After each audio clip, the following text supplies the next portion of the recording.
Hello and నమస్తే everyone. Name మీ MVN Kashyap. ఎలా ఉన్నారు? అన్షేకబుల్గా ఉన్నారా? కశ్యప్ ఏంటి స్క్రీన్ మీద ఏదో బొమ్మ కనపడుతుంది. ఈ బొమ్మ మీరు గమనించే ఉంటారు. అంటే ఈ బొమ్మ గురించి మీకు తెలిసే ఉంటుంది అనుకుంటున్నాను. ఈ బొమ్మ గొప్పతనం ఏంటంటే మీరు దీన్ని ఎంత పడేయాలని చూస్తే అంత లేస్తుందండి. అర్థమవుతుందా? మీరు ఎంత తోయండి, కొట్టండి, తొక్కేయండి, ఇసిరేయండి, కానీ ఇది పడిపోయి అంతే ఉండదు. ఇమ్మీడియట్గా లేచి నిలబడుతుంది. నేను ఇది ఎందుకు చూపిస్తున్నానంటే మనం కూడా, మన మైండ్ కూడా ఈ బొమ్మలాగే తయారైతే జీవితం ఎంత బాగుంటుంది. అంటే పడిపోవాల్సిన సందర్భం వచ్చినప్పుడల్లా పడిపోయి అలానే ఉండకుండా, కష్టం వచ్చినప్పుడల్లా, చాలా ఛాలెంజింగ్ సందర్భాలు వచ్చినప్పుడల్లా అలానే పడిపోయి ఉండకుండా మనము పడిపోతాం కదా. పడిపోకుండా ఉండటం కుదరదు. ఇది ఫస్ట్ మీరు అర్థం చేసుకోవాలి. పడిపోయి ఇమ్మీడియట్గా మనం లేవగలిగితే, అంటే డీమోటివేట్ అవుతున్నాం అని తెలవంగానే మళ్ళీ ఎమ్మటే బౌన్స్ బ్యాక్ అయ్యి మోటివేట్ అవ్వగలిగితే, డిప్రెషన్లోకి వెళ్తున్నామని తెలవంగానే ఎమ్మటే బౌన్స్ బ్యాక్ అయ్యి మళ్ళీ ప్రాపర్గా పాజిటివ్గా నిలబడగలిగితే జీవితం ఎంత బాగుంటుంది. జీవితం ఏంటండి, మీరు చేసే వర్క్లో మీ పర్ఫార్మెన్స్ ఎంత ఇంప్రూవ్ అవుతుంది. ఏం చేస్తే ఈ బొమ్మలాగా నిలబడగలం. మీరు ఇంకేమన్నా బొమ్మలు తీసుకోండి, ఒక టెడ్డీ బేర్ సాఫ్ట్ టాయ్ తీసుకోండి, దాన్ని ఇట్లా కొట్టామనుకోండి, లేస్తుందా? పడిపోతుందండి. అలాంటి వాళ్ళని మనం రోజు చూడట్లేదా? వాళ్ళకి ఒక ప్రాబ్లం ఒక్కసారి దెబ్బ కొట్టిందా వాళ్ళు పడిపోతారు. ఆ దెబ్బ తగిలి ఆ దెబ్బని రిసీవ్ చేసుకొని తట్టుకొని మళ్ళీ నిలబడే ధైర్యం వాళ్ళలో ఉండదు. మీరు ఎంతోమందిని చూసుంటారు కదా, అలా పడిపోయి ఇప్పటికీ అలానే సఫర్ అవుతున్న వాళ్ళు లేరా? కానీ ఇలా ఉంటే ఎంత బాగుంటుందండి. దీన్ని నేను అన్షేకబుల్గా ఉండటం అంటున్నానండి. అయితే ఇలా ఉండాలి అంటే మన మైండ్ సెట్ ఎలా ఉండాలి, ఏ క్వాలిటీస్ మనలో ఉండాలి, అవి ఈ వీడియోలో తెలుసుకుందాం. రెడీ? ఎంవిఎన్ కశ్యప్ ఒక అమేజింగ్ లైఫ్ కోచ్. ఎందుకంటే జీవితంలో అయినా బిజినెస్లో అయినా సమస్యలు, కష్టాలు, నష్టాలు వస్తుంటాయి. అటువంటి టఫ్ టైమ్స్ని ఎదుర్కోవాలంటే మన మైండ్ టఫ్గాను అన్షేకబుల్గా ఉండాలి. ఎంవిఎన్ కశ్యప్ కండక్ట్ చేసే వర్క్షాప్స్ బీ అన్షేకబుల్ కానివ్వండి, లేదా ఎమోషనల్ మాస్టరీ కానివ్వండి, ఇటువంటి ప్రోగ్రామ్స్ మనల్ని మానసికంగా దృఢంగా చేసి తద్వారా మన ఎదుగుదలకు దోహదపడుతున్నందుకు నాకు చాలా ఆనందంగా ఉంది. ఇటువంటి ప్రోగ్రామ్స్ మీరు మరిన్ని చేయాలని కోరుకుంటూ wishing you all the very best Kashyap. Good luck.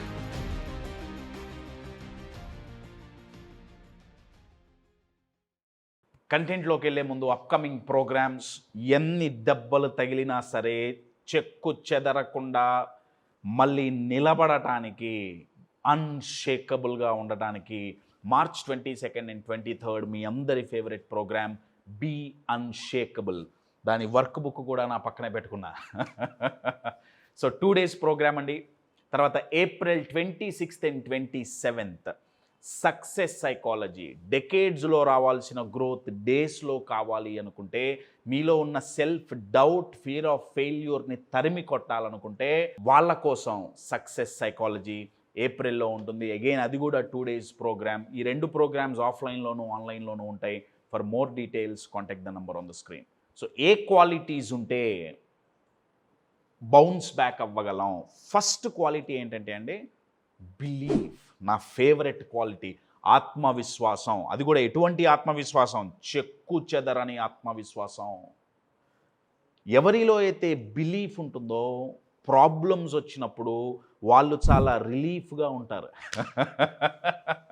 Problems వచ్చినప్పుడు వాళ్ళు ఏడవరండి, వాళ్ళు భయపడరు, బాధపడరు. వాళ్ళ లైఫ్లో చాలా రిలాక్స్గా ఉంటారు. ఎందుకంటే నేను హ్యాండిల్ చేయగలను అన్న నమ్మకం, నాకు కెపాసిటీ ఉంది అన్న నమ్మకం.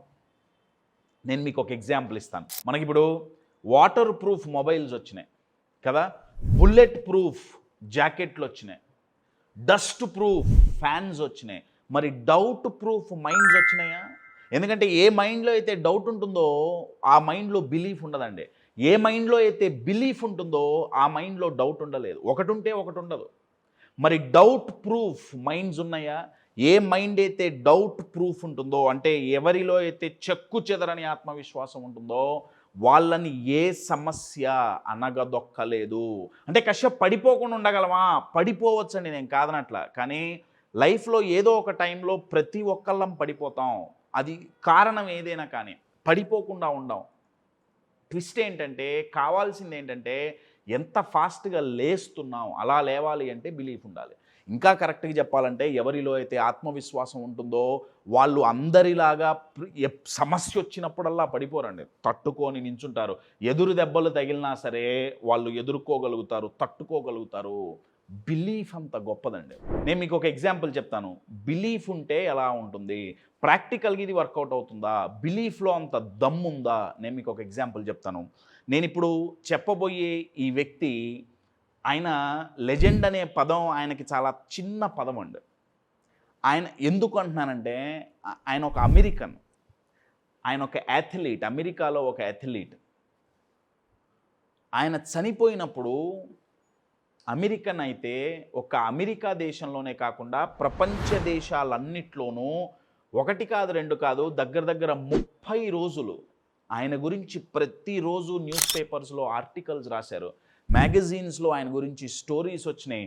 న్యూస్ ఛానల్స్లో ఆయన సాధించిన విజయాలు నెక్స్ట్ తరాలకి ఇన్స్పైరింగ్గా ఉండాలి అని చెప్పేసి ఆయన్ని మర్చిపోకూడదు అని రోజు దగ్గర దగ్గర 30 రోజులు, ఒక అమెరికా కాదండి, ప్రపంచ దేశాలన్నీ చేసినాయి. ఆయనకి ప్రపంచం అంతా కలిసి ఒక బిరుదిచ్చారు. ఆ బిరుదు ఏంటంటే the greatest of all time. ఇప్పటి వరకు ఉన్న వాళ్ళల్లో ఆయన ఏ ఇండస్ట్రీలో అయితే పనిచేశారో, ఏ ఫీల్డ్లో అయితే పనిచేశారో, ఇప్పటి వరకు ఎంతమంది అయితే ఆ ఫీల్డ్లోకి వచ్చి వెళ్ళారో అందరిలోనూ నువ్వు గ్రేటెస్ట్ ఆఫ్ ఆల్ టైమ్. అంటే అంతకుముందు నీ అంత గ్రేట్ వ్యక్తి లేరు, ఫ్యూచర్లో నీ అంత గ్రేట్ వ్యక్తి రారు కూడా. అటువంటి వ్యక్తి నువ్వు అని ఆయనకి బిరుదిచ్చారు. ఆయన ఎవరు? ఆయన ఏం చేశారు? నేను మీకు ఎగ్జాంపుల్ చెప్తాను. ఆయనలో ఉన్న ఈ బిలీఫ్ అనే క్వాలిటీ, దాని మీద మీరు ఫోకస్ చేయండి. ఆయనకు ఎంత ఉపయోగపడిందో మీకు తెలుస్తుంది. ఈ వ్యక్తి ఒక బాక్సర్ అండి. తను చిన్న పిల్లగాడుగా ఉన్నప్పుడు 9వ తరగతి 10వ తరగతి చదువుకుంటున్న టైంలో చాలా ఇన్ఫీరియారిటీ ఉండేది. ఆయన మీద ఆయనకి చాలా సెల్ఫ్ డౌట్ ఉండేది. నోరు విప్పి మాట్లాడేవాడు కాదు. ఆయనకి కష్టం వచ్చినా కానీ షేర్ చేసుకునే వ్యక్తి కాదు. ఆయనకు అన్యాయం జరిగినా కానీ నోరు తెరిచి చెప్పేవాడు కాదు. ఒకరోజు అమెరికాలో ఒక ప్రాంతంలో ఆయన ఉన్నప్పుడు సైకిల్ పార్క్ చేసి సైకిల్ అక్కడ పెట్టి పక్కకెళ్ళి ఇటు వచ్చేటప్పటికి సైకిల్ ఎవరో ఎత్తుకుపోతారు. సైకిల్ ఎత్తుకుపోతుంటే అబ్బాయి చూసి కూడా కనీసం నలుగురిని హెల్ప్ కూడా అడగడు. నా సైకిల్ పోయింది అని చెప్పి కూర్చొని ఏడుస్తుంటాడు. ఏడుస్తుంటే పక్కన అటుగా వెళ్తున్న ఒక పోలీస్ అతను ఆ పిల్లగాడిని చూసి అడుగుతారు, ఎందుకు ఏడుస్తున్నావు? అడగంగా ఆ పిల్లగాడు చెప్తాడు, నా సైకిల్ ఎత్తుకోపోయారు. నీ సైకిల్ ఎత్తుకోపోతే నీకు అన్యాయం జరిగితే నువ్వు ఎదురించాలి, తిరగబడాలి, కానీ నువ్వు కూర్చొని ఏడుస్తావేంటి తప్పు చేసిన వాళ్ళలాగా? ఈ పిల్లగాడికి చాలా ఇన్ఫీరియారిటీ ఉంది, కాన్ఫిడెన్స్ ఉండాలి, బిలీఫ్ ఉండాలి అని చెప్పేసి ఈ పిల్లగాడు సమస్యలు వస్తే పడిపోకూడదు, సమస్యలతో బాక్సింగ్ చేయాలి అని చెప్పి ఆ పిల్లగాడిని కిక్ బాక్సింగ్లో పడేశాడు ఆ పోలీస్ ఆఫీసర్. ఎందుకంటే ఆ police officer hobby kick boxing. ఈ అబ్బాయి స్లోగా బాక్సింగ్ నేర్చుకోవటం మొదలుపెట్టాడు. అలా కొన్ని సంవత్సరాలు బాక్సింగ్ చేసి ఒకటి బయట వ్యక్తులతో బాక్సింగ్ చేస్తున్నాడు, ఇంకొకటి మైండ్లో డౌట్ అనే చీడ పురుగుతో బిలీఫ్ అనే గ్లవ్ వేసుకొని బాక్సింగ్ చేయటం మొదలుపెట్టాడు. అతి చిన్న వయసులో ఒలింపిక్స్లో గోల్డ్ మెడల్ సాధించారు. ఒలింపిక్స్లో గోల్డ్ మెడల్ సాధించిన తర్వాత వరల్డ్ హెవీ వెయిట్ ఛాంపియన్షిప్ నేను గెలుస్తాను అని చెప్పి ఆ పిల్లగాడికి అప్పట్లో 20 ఏళ్ళో 21 సంవత్సరాలు అండి. ఆ ఏజ్లో ఆ పిల్లగాడు ఒక స్టేట్మెంట్ ఇచ్చాడు, నేను వరల్డ్ హెవీ వెయిట్ ఛాంపియన్ అవుతా. వరల్డ్ హెవీ వెయిట్ ఛాంపియన్ అంటే ప్రపంచంలోనే నెంబర్ 1 బాక్సర్గా ఎదుగుతా. ప్రపంచంలో నెంబర్ 1 బాక్సర్గా ఎదగాలంటే ఆ నెంబర్ 1 బాక్సర్ని ఓడించాలి కదండి, అంతే కదా. ఆ రోజుల్లో నెంబర్ 1 బాక్సర్ సామాన్యుడు కాదు. ఆ అబ్బాయి అసలు ఓడిపోయిన మ్యాచ్లు లేవు. సన్నీ లిస్టన్ అతని పేరు. ఈ పిల్లగాడు 20 ఏళ్ళ పిల్లగాడు వెళ్ళి నేను సన్నీ లిస్టన్ను ఓడిస్తా అన్నారు. అందరూ నవ్వారు. ఎరా ఎవడ్రా నువ్వు, అసలు బక్కగా పొట్టిగా ఉన్నావు, నువ్వు సన్నీ లిస్టన్ ఓడిస్తావా? పాసిబులా అది? ఆయన అన్నాడు, పాసిబులే. ఎందుకు పాసిబుల్ అంటే నా మీద నాకు నమ్మకం ఉంది.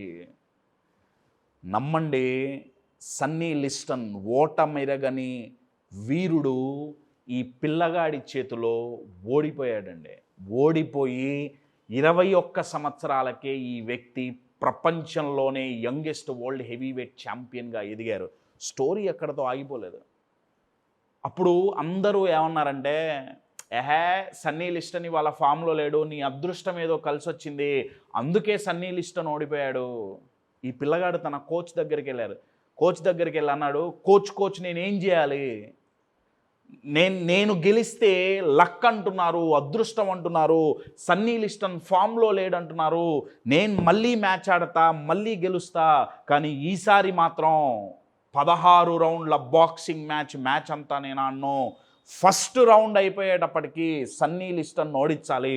అలా గనక సన్నీ లిస్టన్ని నేను ఓడిస్తే ఫస్ట్ రౌండ్ అంటే 2-2.5 నిమిషాలు ఉంటుందండి. 2-2.5 నిమిషాల్లో ప్రపంచంలోనే టాప్ ర్యాంక్లో ఉన్న బాక్సర్ని గనక నేను ఓడిస్తే అప్పుడు ఈ ప్రపంచం నన్ను నమ్ముతుంది, ఇది నేను అదృష్టం కొద్దీ గెలవట్లేదు, నాలో దమ్ముంది కాబట్టి గెలుస్తున్నా అని నమ్ముతుంది. నన్ను ఏం చేయమంటావు, ఎలా ప్రాక్టీస్ చేయమంటావు? అప్పుడు కోచ్ చెప్తాడు, బిలీవ్ ఇన్ యువర్ సెల్ఫ్. ఏం చెప్పారు? Believe in yourself. Muhammad Ali, ఆ అబ్బాయి పేరు అనుకోకుండా నా నోట్లో నుంచి వచ్చింది, లాస్ట్లో చెప్దాం అనుకున్న ఆ పేరు. మొహమ్మద్ అలీ అడుగుతారు కోచ్ని, బిలీవ్ ఇన్ యువర్ సెల్ఫ్, కరెక్టే, నన్ను నమ్ముకోమంటున్నావు, నా మీద ఆత్మవిశ్వాసం ఉండాలంటున్నావు, ఎలా పెంపొందించుకోవాలి? కోచ్ అంటారు, నీ స్ట్రెంగ్స్ మీద నువ్వు ఫోకస్ చేయి, ఆత్మవిశ్వాసం పెరుగుతుంది. నీ వీక్నెస్ల మీద కనుక నువ్వు ఫోకస్ చేస్తే డౌట్ పెరుగుతుంది. So focus on your strengths అని చెప్పేసి మొహమ్మద్ అలీ కోచ్ చెప్తారు. చెప్తే మొహమ్మద్ అలీకి ఛాలెంజ్ ఏమొచ్చిందంటే, ఆ రోజుల్లో ఆయన స్ట్రెంగ్స్ ఏంటో ఆయనకు తెలియవు. మనలో కూడా చాలామందికి అదే పరిస్థితిగా. అందుకే మనకు బిలీఫ్ లేదండి. మనకి పక్కోడి స్ట్రెంగ్త్ తెలుసు, మన అపోనెంట్ స్ట్రెంగ్త్ తెలుసు, మన కాంపిటీటర్ స్ట్రెంగ్త్ తెలుసు, మన శత్రువు యొక్క స్ట్రెంగ్త్ కూడా తెలుసు చివరికి. కానీ మన స్ట్రెంగ్త్ ఏంటో, మన దమ్ ఏంటో, మన పాజిటివ్స్ ఏంటో మనకు తెలియవు. ఎందుకంటే చిన్నప్పటి నుంచి మనం ఫోకస్ దేని మీద చేసామంటే మన వీక్నెస్ల మీదే, మనలో ఉన్న నెగిటివ్స్ మీదే ఫోకస్ చేసాం. మొహమ్మద్ అలీ పరిస్థితి కూడా అదే ఒకప్పుడు. సో మొహమ్మద్ అలీ ఏం చేశాడంటే, ఆయన్ని రోజు ఆయనతో ప్రాక్టీస్ చేసే వాళ్ళని, ఆయన ట్రైనర్స్ని, ఆయన కోచెస్ని, ఆయన ఫ్రెండ్స్ని అందరినీ పిలిచి వాళ్ళందరికీ ఏం చెప్పాడంటే, నేను ఇలా సన్నీ లిస్టన్ ఓడించాలి, రౌండ్ నెంబర్ 1లోనే ఓడించాలి, మా కోచ్ దగ్గరికి వెళ్తే బిలీవ్ ఇన్ యువర్ సెల్ఫ్ అన్నాడు. బిలీఫ్ పెరగాలి అంటే స్ట్రెంగ్స్ మీద ఫోకస్ చేయాలి. నా స్ట్రెంగ్స్ ఏంటి మీరు చెప్పండి, మీరు రోజు నన్ను చూస్తున్నారు కదా. ఒక ఫ్రెండ్, ఒక ట్రైనర్ అన్నాడు, Muhammad you float like a butterfly, నువ్వు సీతాకోక చిలుకలాగా ఎగురుతావు. ఎందుకంటే ఆయన రింగ్లో మొహమ్మద్ అలీ బాక్సింగ్ చేసేటప్పుడు, ఇప్పుడు అపోనెంట్ వచ్చి మొహమ్మద్ అలీని కొడితే ఆ దెబ్బ తగిలితే కదా మొహమ్మద్ అలీ పడిపోవాల్సింది, ఆ దెబ్బ తగిలితే కదా మొహమ్మద్ అలీ ఓడిపోయేది. అవతల వ్యక్తి ఎంత పంచ్ పవర్ ఉన్న వ్యక్తి అయినా సరే దెబ్బ తగిలేది కాదండి. ఎందుకు తగిలేది కాదంటే ఈ అబ్బాయి దొరికేవాడు కాదు. సీతాకోక చిలుకని పట్టుకోవటానికి పోతుంటే ఆల్మోస్ట్ పట్టుకునేదాకా అది బాగానే ఉంటుంది, పట్టుకుందామని అలా వేలు పెట్టగానే ఎగిరిపోతుంది, అవునా కదా, దొరకదండి. మొహమ్మద్ అలీ పరిస్థితి కూడా అంతే అండి. రింగులో అసలు దొరికేవాడు కాదు, అసలు చాలా ఫాస్ట్గా కదిలేవాడు. సో ఆయన రాసుకున్నాడు, I float like a butterfly, నేను బటర్ఫ్లై లాగా ఎగురుతాను.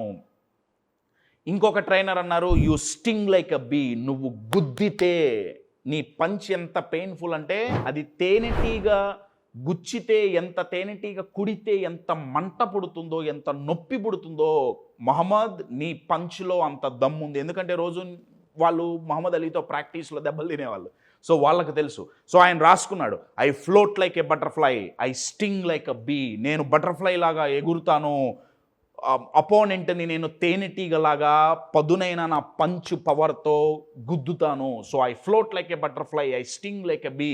ఇదంతా ఎందుకు? వరల్డ్ యంగెస్ట్ ఛాంపియన్గా నిలవటానికి. ఆయన పాట రాసుకున్నారు, ho rumble young man rumble, float like a butterfly, sting like a bee, ho rumble young man rumble. Rumble అంటే ఫైట్, యంగ్ మ్యాన్ ఎప్పటికీ యంగెస్ట్ వరల్డ్ హెవీ వెయిట్ ఛాంపియన్గా నువ్వు ఉండాలి. 15 నిమిషాలకు ఒకసారి అండి, తెల్ల టీషర్ట్లు వేసుకునేవాళ్ళు వాళ్ళంతా, మహమ్మద్ అలీ వాళ్ళ టీం అంతా. ఇక్కడ ఒక లైన్ ఉండేది, float like a butterfly, butterfly image, కింద sting like a bee, honey bee image, తేనెటీగ్ ఇమేజ్. 15 నిమిషాలకు ఒకసారి వాళ్ళు ఈ పాట పాడేవాళ్ళు, ho rumble young man rumble, float like a butterfly, sting like a bee, ho rumble young man rumble, float like a butterfly, sting like a bee. ప్రపంచ boxing చరిత్రలో world record, ఇప్పటికీ నిలిచిపోయిన రికార్డ్ అండి. 16 రౌండ్ల బాక్సింగ్ మ్యాచ్లో మొట్టమొదటి రౌండ్లోనే మహమ్మద్ అలీ 2 నిమిషాల లోపే ప్రపంచంలోనే ఓటమెరుగని సూర్యుణ్ణి, ధీరుడు అయినటువంటి సన్నీ లిస్టన్ని ఓడించి యంగెస్ట్ వరల్డ్ హెవీవెయిట్ ఛాంపియన్ టైటిల్ని గ్రహించి దాన్ని అలానే ఆ లెగసీని ఆయన కంటిన్యూ చేశారు. ట్విస్ట్ ఏంటంటే ఈ మ్యాచ్లో మొహమ్మద్ అలీ ఒకే ఒక్క పంచ్ గుద్దాడండి సన్నీ లిస్టన్ని, ఒకే ఒక్క పంచ్. మళ్ళీ సన్నీ లిస్టన్ లేవలేదు. నా క్వశ్చన్ ఏంటంటే పంచ్ పవర్ గ్లౌలో ఉందా, చేతిలో ఉందా? రెండిట్లో లేదు, మైండ్లో ఉంది. సేమ్ అదే మొహమ్మద్ అలీ, అదే కెపాసిటీ. ఒకప్పుడు సేమ్ మొహమ్మద్ అలీ, ఇప్పుడు సేమ్ మొహమ్మద్ అలీ. ఒకప్పుడు సైకిల్ ఎత్తుకోపోతే ఇన్ఫీరియారిటీతో తనకు అన్యాయం జరిగిందని చెప్పటానికి భయపడిన మహమ్మద్ అలీ ప్రపంచంలోనే టఫెస్ట్ పీపుల్ని కొట్టడం అంటే బాక్సింగ్ చేసి ఎలా గెలవగలిగాడు. ఇందాక ఈ బొమ్మ చూసాం కదా, పడిపోయే సందర్భాలు వస్తే ఎలా లేచి నించోగలిగాడు. Believe my dear friends, believe. చెక్కు చెదరని ఆత్మవిశ్వాసం రెండిట్లో ఉండాలండి. ఒకటి, మన ఎబిలిటీస్ మీద మనకు నమ్మకం ఉండాలి. 2, సమస్యలు వచ్చినప్పుడు పడిపోయినా సరే మనం లేవగలం. ఆ నమ్మకం ఎక్కడి నుంచి వస్తుందంటే మన స్ట్రెంగ్స్ మీద మనం ఫోకస్ చేసినప్పుడు, మన పాజిటివ్స్ మీద మనం ఫోకస్ చేసినప్పుడు, మన అచీవ్మెంట్స్ మీద మనం ఫోకస్ చేసినప్పుడు మీ మైండ్ మీకు చెప్పచ్చు, రే పడిపోతామేమో, మన వల్ల అవుతుందంటావా? మీ మైండ్కి గుర్తు చేయండి, అంతకుముందు మీరు పడిపోయిన సందర్భాలు లేవా? మళ్ళీ లేవలేదా? మీరు చూడని ప్రాబ్లమ్సా? మీరు సాల్వ్ చేసిన ప్రాబ్లమ్స్ లేవా? మీకు తగలని ఎదురు దెబ్బలా? ఒకసారి మీ మైండ్కి గుర్తు చేయండి. మీ మైండ్ ఎందుకు నమ్మదో నేను చూస్తాను. మై డియర్ ఫ్రెండ్స్, ఎవరైతే ఆత్మవిశ్వాసం ఎవరికైతే ఉంటుందో వాళ్ళు ఎన్ని సమస్యలు వాళ్ళని కొట్టినా సరే, ఎన్ని ప్రాబ్లమ్స్ వాళ్ళకు వచ్చినా సరే అన్షేకబుల్గా నిలబడి వాటిని ఎదుర్కోగలుగుతారు. మహమ్మద్ అలీ లాగా. Believe in your self.